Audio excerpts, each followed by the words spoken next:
Salah satu indikator yang paling jelas dari menurunnya kawasan yang ada di Taman Nasional Tesonilo ini adalah berkurangnya populasi gajah. Paling miris adalah mereka ini dianggap hama oleh para perambah hutan di dalam rumahnya sendiri.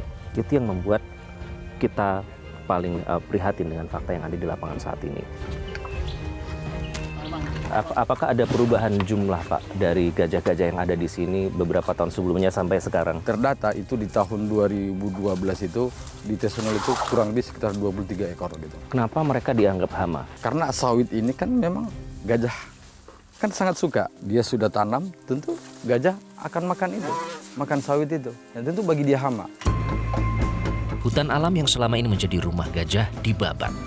Habitat gajah dan satwa liar khas Sumatera terus menyusut gara-gara keserakahan manusia. Tutupan hutan alami di Sumatera kini hanya tersisa 24% dari luas pulau. Tidak terkecuali Provinsi Riau terus mengalami deforestasi. Sepanjang tahun 2024, tutupan hutan Riau berkurang hingga 20.000 hektar. Populasi gajah terus menyusut akibat tergusur dari rumahnya sendiri. Padahal kawasan Tesonilo adalah habitat terbesar populasi gajah Sumatera. Bentangan alamnya seperti apa, Pak, kalau dibandingkan dengan 20 tahun yang lalu? Dulu waktu 2004 itu hutan masih mendominasi gitu ya, mendominasi kawasan Taman Nasional dan juga perluasannya. Berjalannya waktu memang ada degradasi ya, perusahaan dan sebagainya. Hutan alam kita tinggal kurang lebih 7.000 hektar. Itu berapa persen, Pak? Hampir 13% ya. Sejak 2 dekade lalu hingga kini, modus penjarahan lahan di Tesonilo sebenarnya masih sama saja. Lahan konservasi diperjualbelikan dengan kedok hibah tanah adat. Realitas menelusuri praktek jual beli lahan di Dusun Lubuk Takejaya yang ditempuh 3 jam dari pusat desa Air Hitam. Di dusun ini, Realitas menemui sejumlah orang yang menguasai lahan di Taman Nasional Tesonilo. Mereka mendapatkan lahan melalui Hajar Bahri, tokoh agama di desa Air Hitam, serta pemangku adat atau batin bernama Arifin Dahlan. Warga mengaku memiliki lahan sejak tahun 2020. Luas lahan bervariasi, mulai dari 8 hingga 20 hektar. Saat itu harganya dibanderol 10 juta rupiah per hektar. Sudah berapa lama? Kurang lebih 5 tahun. Kalau yang lama ya sampai belasan tahun lah. Dulu belinya sama siapa, Pak? Sama Hajar Bahri. Berapa hektar, harganya berapa? 6 hektar harga 50 juta. Kalau Bapak berapa hektar, Pak, waktu itu belinya? Kalau yang pertama dia, Pak, 4 hektar 40 juta. Yang kedua 1 hektarnya 5 juta. Dibilangnya itu tumbangan desa. Makanya saya beli karena dikeluarkan lagi suratnya dari desa. Meskipun sudah didata oleh Satgas PKH, warga mengaku belum siap direlokasi. Sebab sebagian besar dari mereka juga turut memboyong keluarganya ke tempat ini. Kalaupun ada relokasi, ya harus ada tempatnya. Ibaratnya kalau kami pergi dari sini, ya udah sama kayak udah orang mati lah kami, Pak. Mau kemana lagi kami mau pergi? Di Dusun Takejaya, Realitas juga menemui Beni Sitanggang yang tinggal di kawasan Tesonilo sejak tahun 2016. Berbekal surat keterangan tanah atau SKT yang dikeluarkan oleh pemerintah desa Air Hitam, Beni semula membeli lahan 4 hektar dengan harga 35 juta rupiah. Jadi suratnya seperti ini, surat keterangan tanah yang bertanda tangan Ibu ya? Ibu. Ya, Ibu, karena atas nama Ibu saya buat. Ibu Juria, atas nama Ibu. Ibu Juria adalah istri dari Pak Beni. Ini tercantum di sini seluas 22.000 meter persegi.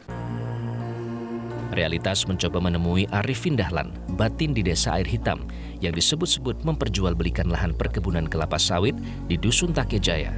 Namun ia tidak berada di tempat. Realitas juga mendatangi Syahril, pejabat batin desa Air Hitam yang baru dilantik tahun 2022. Namun ia mengaku tidak tahu menahu soal jual beli lahan Tesonilo. Padahal nama dan tanda tangan Syahril tertulis dalam surat keterangan garap terbitan September 2024. Saya di situ hanya sebatas saksi yang bikin Pak Arifin Dahlan. Kalau saat mengukur saya nggak tahu. Masalahnya surat itu udah jadi datang ke tempat itu kan. Secara terpisah, Realitas juga menemui Tansi Sitorus, kepala desa Air Hitam. Namun sama saja, Kades Air Hitam ini mengaku tidak tahu soal jual beli lahan dan beredarnya sertifikat hak milik di kawasan Tesonilo. Kalau kita bilang nggak tahu, katanya bohong pula kita. Nggak mungkin kepala desa nggak tahu, kan itu. Padahal memang betul-betul kita tidak tahu. Kenapa tidak tahu? Karena izin mereka itu dari batin-batin tadi. Praktek jual beli lahan di Tesonilo sudah berlangsung menahun dan sudah menjadi rahasia umum juga.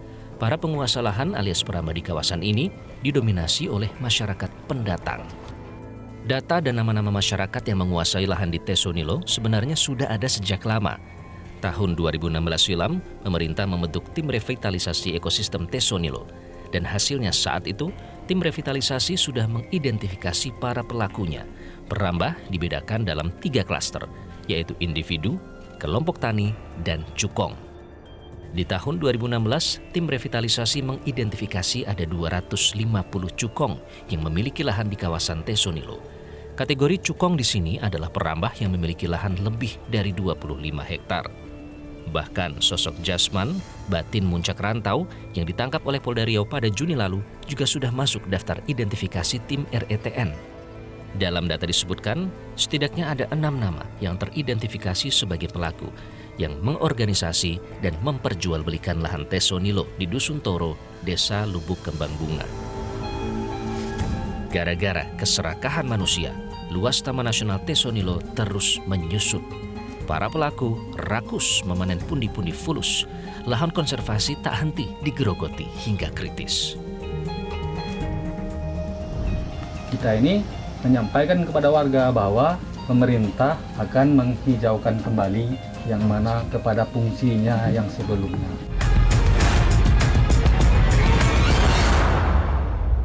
Jelajahi cara baru mendapatkan informasi. Download Metro TV Extend sekarang.